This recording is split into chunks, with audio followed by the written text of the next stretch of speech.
श्री गोवर्धन नाथ की जय हो। श्री वल्लभाधीश की जय हो। श्री गुसाई जी परम दयाल की जय हो। श्री गोकुलनाथ जी की जय हो।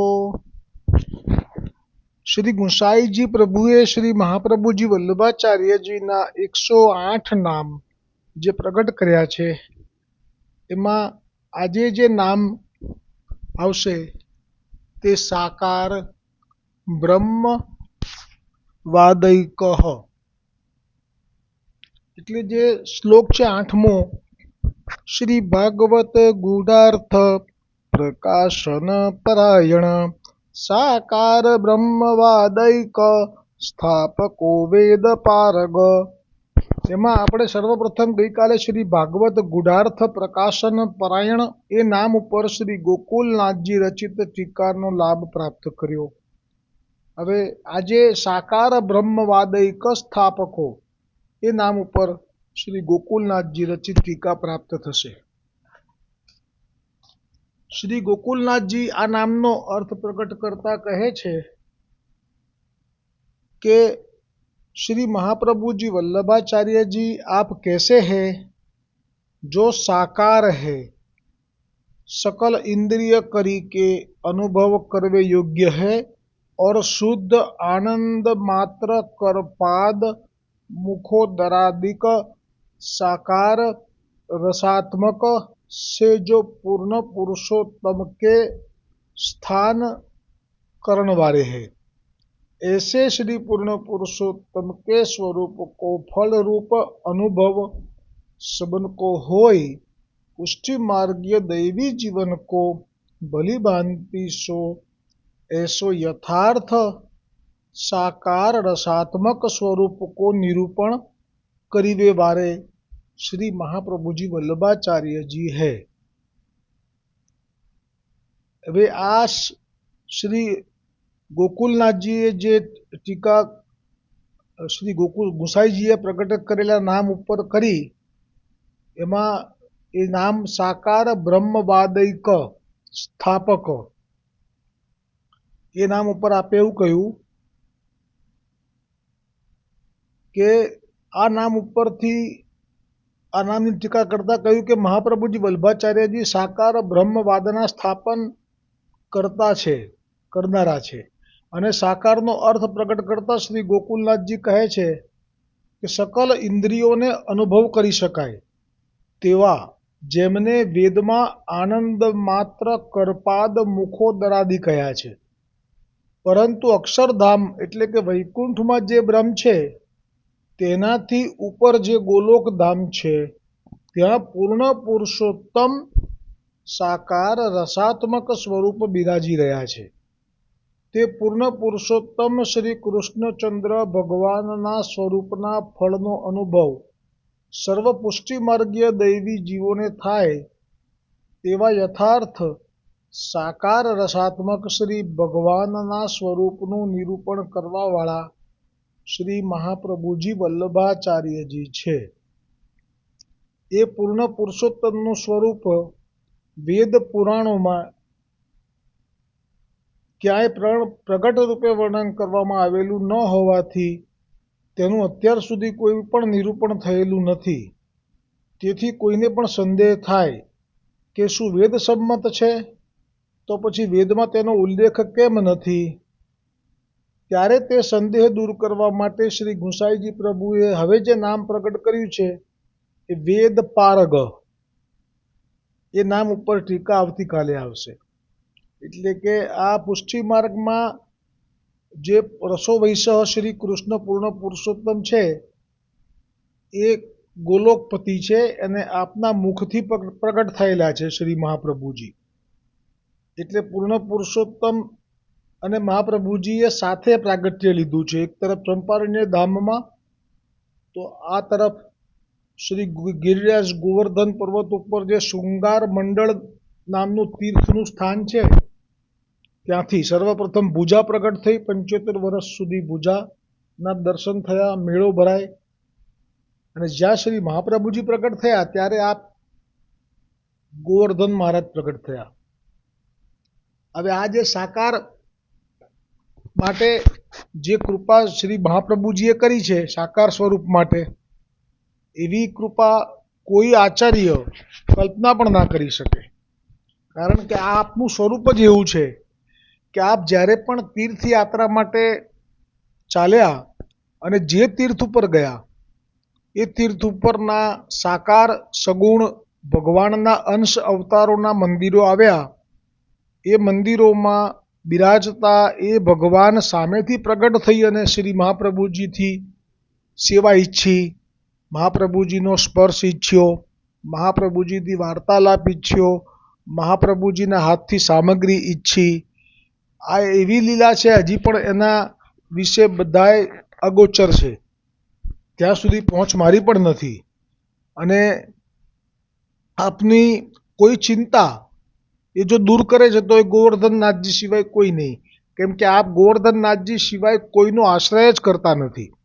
એટલે આપ ભૂતલ પર પ્રગટ થાય, પૂર્ણ પુરુષોત્તમના શ્રી મુખારબિંદ રૂપ છે.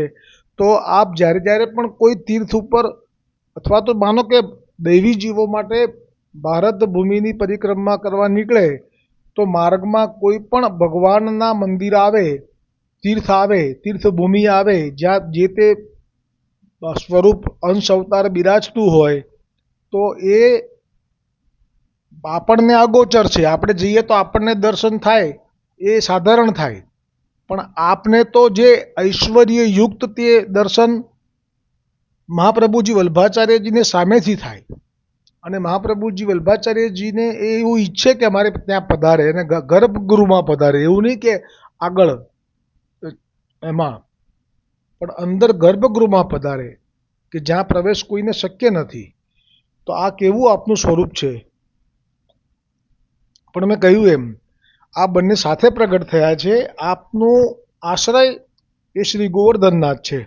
એટલે જ આપ શ્રી ગોકુલમાં પુષ્ટિ માર્ગ પ્રગટ થાય એના માટે જે અસમંજસતા અનુભવી રહ્યા હતા કે આ લીલાના જીવો તો બધા અન્ય માર્ગીઓ સાથે પ્રવાહી સાથે ભળી ગયેલા છે, તો કેવી રીતે ગોવર્ધનનાથજીઓ આપને સોંપી શકું, દોષોથી ભરેલા છે. ત્યારે શ્રી ગોવર્ધનનાથજીએ સર્વપ્રથમ ઠકરાણી ઘાટ ઉપર પ્રગટ થઈ અને આપે સમાધાન કર્યું, બ્રહ્મસંબંધોનો મંત્ર આપ્યો. એ આપ અન્ય આશ્રય નથી કરતા એ સાબિત કરવા માટે કે આપનો આશ્રય તો ગોવર્ધનનાથજી છે અને આપ ગોવર્ધનનાથજીના ગોલોકથી આવ્યા છો.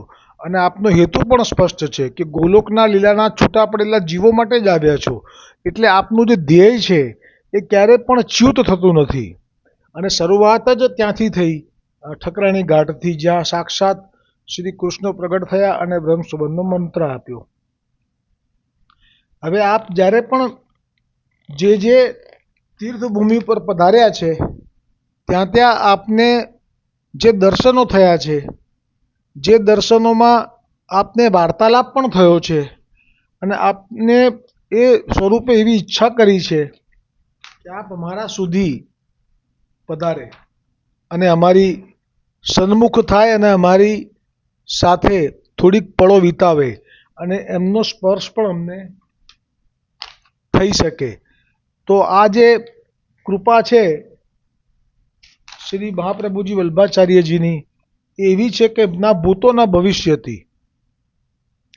જેમ કે જે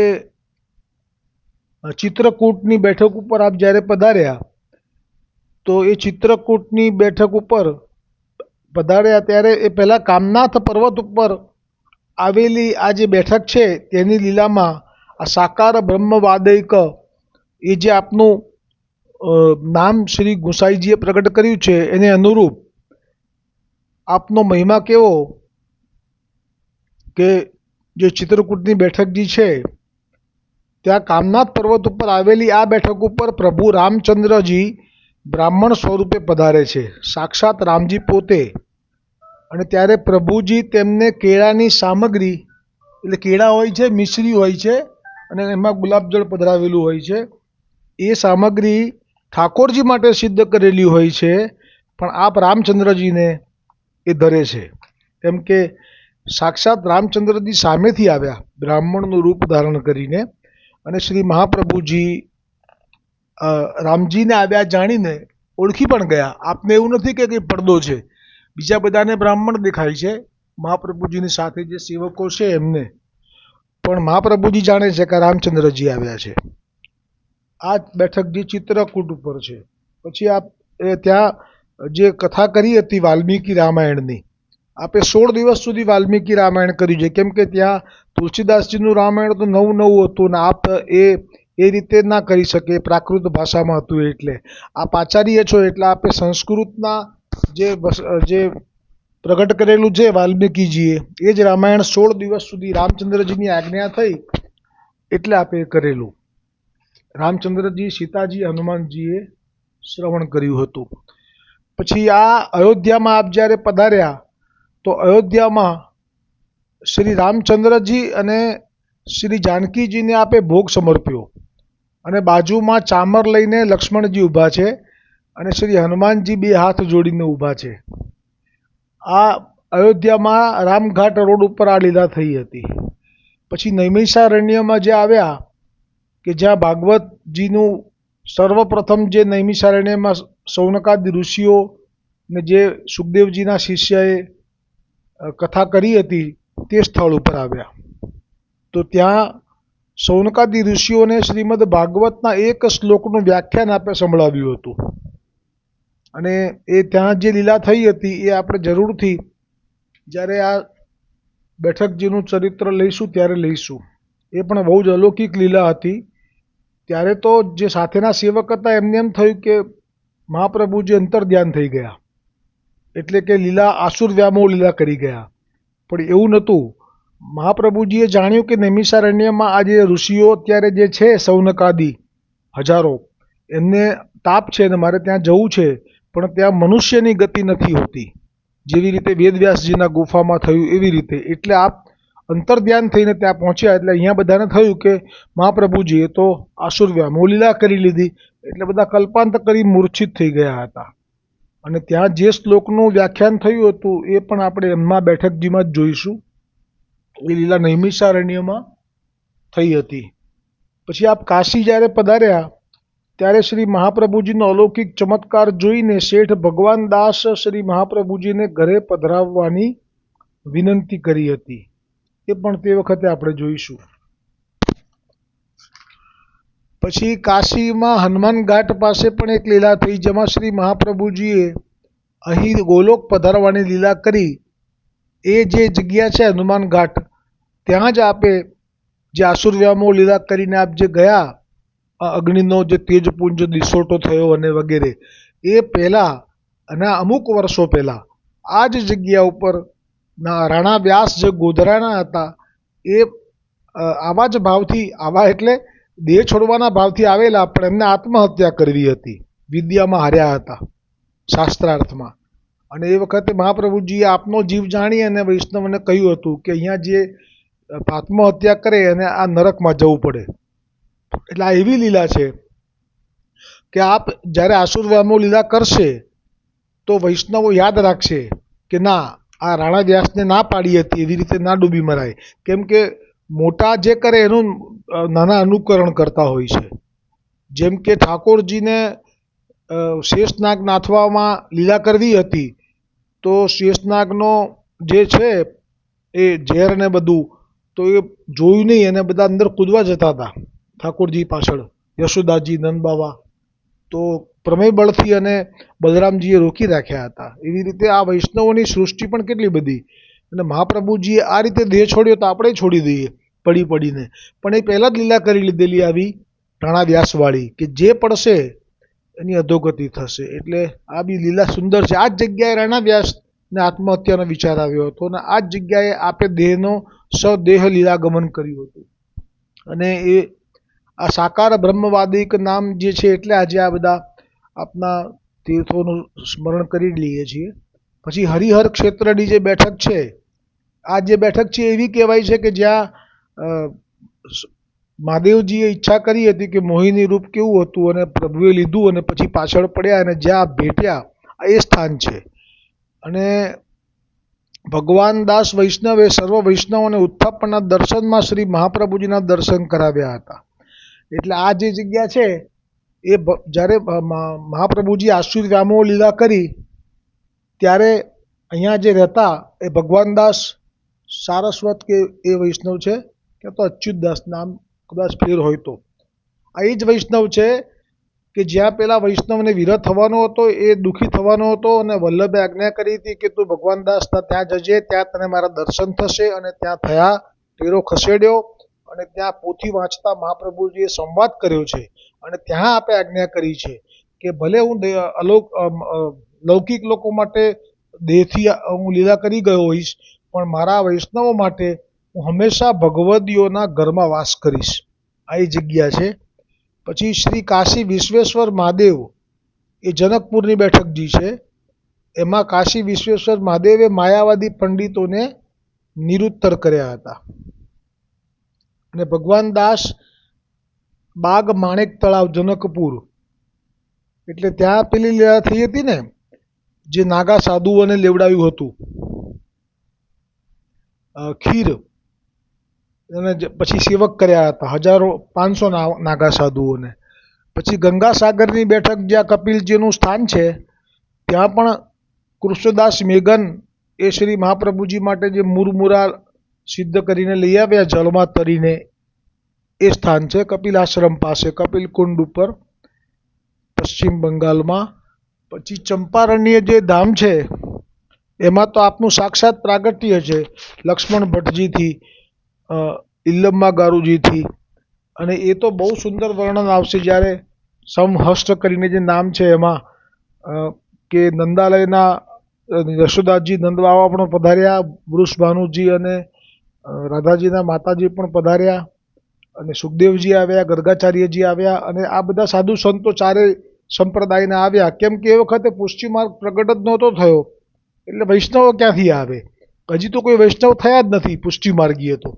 કેમ કે મહાપ્રભુજી તો હજી પ્રગટ થશે અને પછી ગોકુલ આવશે અને પછી યમુનાજીના આશીર્વાદ લઈ અને પછી ગોવર્ધનનાથને પ્રગટ કરશે અને ઠકરાણી ઘાટ ઉપર બ્રહ્મસંબંધનો મંત્ર પ્રાપ્ત કરશે.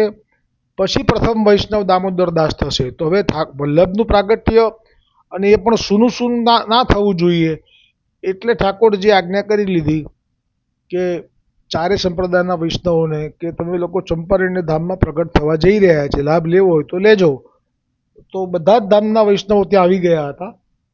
જો કે આ જાહેરાત તો યજ્ઞનારાયણ ભટ્ટ જે આપના 4મી કે 5મી પેઢી હતા એમના સોમયજ્ઞમાં જ થઈ ગઈ હતી. એટલે ત્યારથી જ વધાઈ તો ત્યારથી જ હતી. પણ એ સ્વામિનીજી છે તો હજી પણ પુષ્ટિ માર્ગ સિવાય કોઈને ખબર નથી કે માનવાય તૈયાર નથી. આ જ માર્ગની વિશિષ્ટતા છે. પછી છે આપની જે બેઠક એ જગન્નાથપુરીની.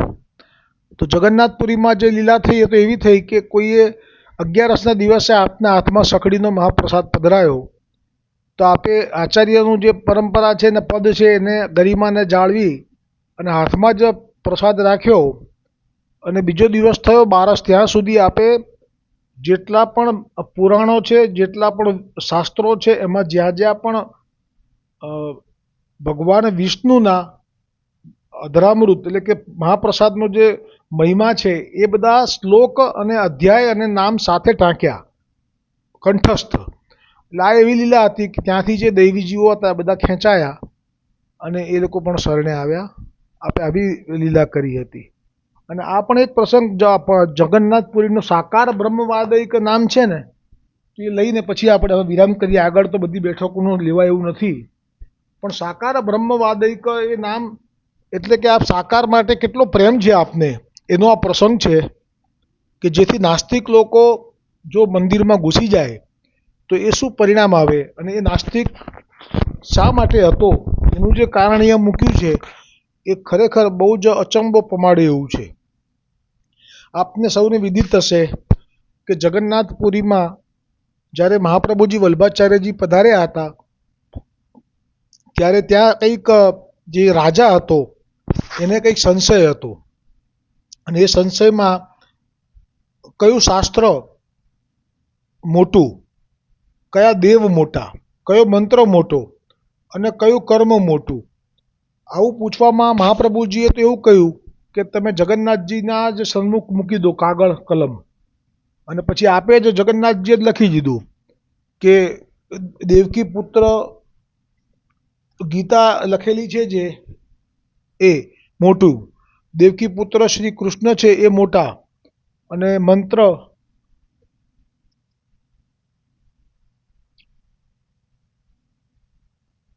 શ્રી કૃષ્ણનું નામ એ જ મોટામાં મોટો મંત્ર. હવે આ બહાર આવ્યું લખેલું જ્યારે દરવાજા ખોલ્યા અને પછી વાંચ્યું તો ત્યાં એક જણ અંદરનો જ મંદિરનો જ કોઈ હતો કર્મચારી, એણે જે સંદેહ કર્યો એણે જાણે કે ખીરમાં લીંબુ નીચોવી દીધું. આટલી મોટી કૃપા, આટલો મોટો ચમત્કાર કે જેથી બધાને દ્રઢ થઈ જાય એટલા માટે જ આ કૃપા હતી. પણ એ બ્રાહ્મણ એવો હતો કે જે નિરાકાર માયાવાદી હતો. જે મેં કીધું ને સાકાર બ્રહ્મવાદી, આ નિરાકાર માયાવાદી હતો. એટલે એણે તો પ્રશ્નો કર્યા અને કહ્યું કે જગન્નાથરાયજીને તો હાથ પણ નથી, તો પછી આ પત્ર જગન્નાથરાયજીએ નથી લખ્યો. આવો આક્ષેપ મૂકી દીધો શ્રી વલ્લભની સન્મુખમાં. એટલે અમારા માટે પ્રમાણ નથી. અને એ બોલે એટલે પછી બીજા બધા એને પાછા સમર્થન આપવાવાળા ભેગા થઈ જાય ને. આ સાંભળીને મહાપ્રભુજીએ કહ્યું કે તું ઘણો મૂર્ખ છે. જો શ્રી જગન્નાથરાયજીને હાથ નથી તો આપ કેવી રીતે આરોગે છે? આ રીતે તર્ક કર્યો. હવે આ તર્કમાં તો એને સમજાઈ જવું જોઈએ કે જગન્નાથરાયજી કંઈ થોડા ભૂખ્યા રહે છે, રોજ ધરવામાં આવે જ છે અને લે છે જ. તો જો મહાપ્રભુજીની કૃપા દયાનું પાર નથી. મહાપ્રભુજી આપ સાક્ષાત પૂર્ણ પુરુષોત્તમથી પ્રગટ છે એટલે આપ જાણે છે કે આ જે બ્રાહ્મણ બોલ્યો એ બ્રાહ્મણની માં એ કોની સાથે સંબંધ રાખીને આ પેદા થયો છે. કારણ કે આપનાથી કશું છૂપું નથી, પણ આપ એવું જ ઈચ્છે છે કે કોઈનું હૃદય ના દુભાય, આટલી કોમળતા છે. પણ આ માનતો નથી. હવે જગન્નાથજી રોષે ભરાશે, કેમ કે મહાપ્રભુજીનો સ્વભાવ તો કોમળ છે, પણ જગન્નાથજી આજે ખીજશે કે અમારે સામે વલ્લભ આવ્યા છે અને વલ્લભ આટલો શ્રમ લઈને સૌના સંશયને હરી રહ્યા છે અને છતાંય આ તો આવી રીતે અવજ્ઞા કરે છે. એટલે પછી જે દશા થશે એ બ્રાહ્મણની કે બધું ખુલ્લું પડી જશે એનું. એટલે જ્યાં સુધી પ્રભુ જો ઢાંકી રાખે છે તો એમની કૃપા સમજવી, પણ જો એ ખીજાશે પછી બધું ખુલ્લું કરી નાખશે. એટલે પછી આચાર્યજીએ કહ્યું કે હવે ફરીવાર જગન્નાથજી આગળ જ શાહી કલમ ધરી દો. હવે આપ જ આનો ઉકેલ લાવશે, કેમ કે આપ તો જાણે છે વલ્લભ, પણ આપ નથી કહેવા માગતા. આપના સ્વભાવમાં જે કોમળતા જેનો પાર નથી. શ્રી જગદીશજી આગળ ફરી પાછું કાગળ કલમ ધરવામાં આવ્યું અને દરવાજા બંધ કમાડ લગાવી દીધા અને શ્રી જગન્નાથરાયજીએ પૂર્વવત અડધો શ્લોક લખી દીધો અને લખ્યું કે ય પુમાન ભગવદ દેશી તવિંદ્યાદ ન્યરેત સમ. ક્ષણ માત્ર પાછળ મંદિર ખોલાવીને શ્રી મહાપ્રભુજીએ તે કાગળ મંગાવીને રાજાને વંચાવ્યો. એમ લખ્યું હતું કે જે પુરુષ ભગવાનનો દ્વેષી હોય તે અન્યના વીર્યનો જાણવો. એ વાક્ય એટલું ભારે છે કે જે સાકાર બ્રહ્મવાદિક નામ શ્રી મહાપ્રભુજીનું પ્રગટ કર્યું છે તો એ જગન્નાથજીએ સાર્થક કર્યું એ નામ, કે તે પોતાના પિતાથી ઉત્પન્ન થયેલો નથી. હવે પેલાને એવો પસ્તાવો થશે, પણ હવે શું, પતી ગયું. અત્યાર સુધી તો ભગવાને વેઠ્યો એને, જગન્નાથજીએ. એ જાણતા હતા કે આ એની માં કોઈ મિલેચ્છ સાથે સંબંધ રાખે છે, એનાથી આ જન્મ્યો છે. એટલે એના બાપની અંદર, મિલેચ્છની અંદર તો ભગવાન માટેનો કોઈ સાકાર ભગવાન માટેનો તો ભાવ જ ના હોય. એ લોકોને તો ભગવાન હોતા જ નથી, નિરાકારમાં જ માનતા હોય છે. એટલે આ થયું. તેની પાછળ રાજાએ તે બ્રાહ્મણની માતાને બોલાવી તેને એકાંતમાં લઈ જઈ અને ડરાવીને પૂછ્યું કે તું સાચું બતાવી દે, તારો આ પુત્ર કોનાથી ઉત્પન્ન થયો છે? ત્યારે તેણે તેની બધી વાત કહી દીધી. આ એક મ્લેચ્છથી ઉત્પન્ન થયો છે. આ સાંભળી તે રાજાએ તે બ્રાહ્મણને જગન્નાથપુરીથી બહાર કાઢી મૂક્યો, કેમ કે તેણે ભગવદ આજ્ઞા માની નહીં. ત્યારે પુરુષોત્તમપુરીમાં જય જયની ધ્વનિ થવા લાગી. શ્રી મહાપ્રભુજી વલ્ભાચાર્યજીની દિગ્વિજય કીર્તિ થઈ. આ રીતે આજે અહીંયા સાકાર બ્રહ્મવાદિક એ નામ ઉપર શ્રી ગોકુલનાથજી રચિત ટીકા વિરામ પામી. આવતીકાલે વેદ પારગ એ નામ ઉપર ટીકા આવશે. બોલો શ્રી ગોવર્ધનનાથ કી જય હો, શ્રી વલ્લભાધીશ કી જય હો, શ્રી ગુસાઈજી પરમ દયાલ કી જય હો, શ્રી ગોકુલનાથ કી જય હો.